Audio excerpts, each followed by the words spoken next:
So I started writing in and around Dark Knight News, very large fan following for Batman, official DC licensed website. We get sent comics by them every month just so that we have them on day of release. And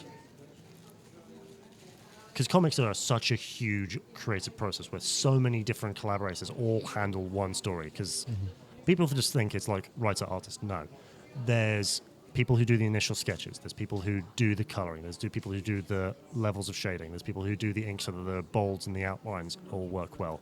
And it's a point of personal pride that I always try to shout out how well letterers do in my reviews, because they are unsung heroes, because they don't just do like the text boxes and the speech bubbles. They make it so that it is not intrusive to the art, but it also, depending on how well they're spaced out, it sort of guides the direction of the story.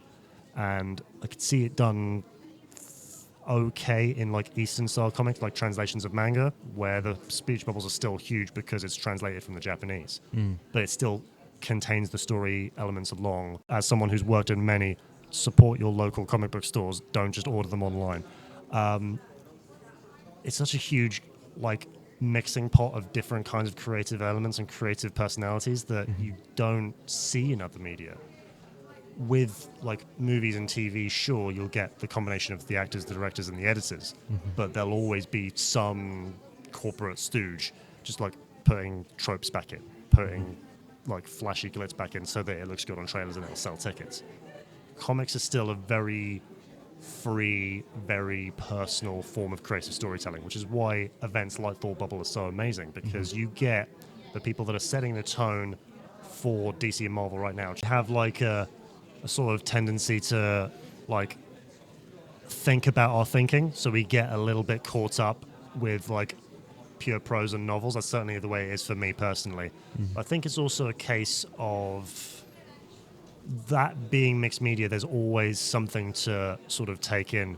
You can loosely follow the story of a comic if it's just purely beautiful artwork. There's so many like silent comics out there, like Step by Bloody Step, where it captures you, the beautiful story of it, if it's just all artwork. But the mixture of like good artwork with well-handled text, which is why lettering is so important, in my opinion, that you can really follow the story along, and it's its own thing where you're consistently engaged with it, with the perfect blend of well-written story, well-written on the page text, and beautiful artwork. There's always something to like grip you and keep you involved and moving you through the story.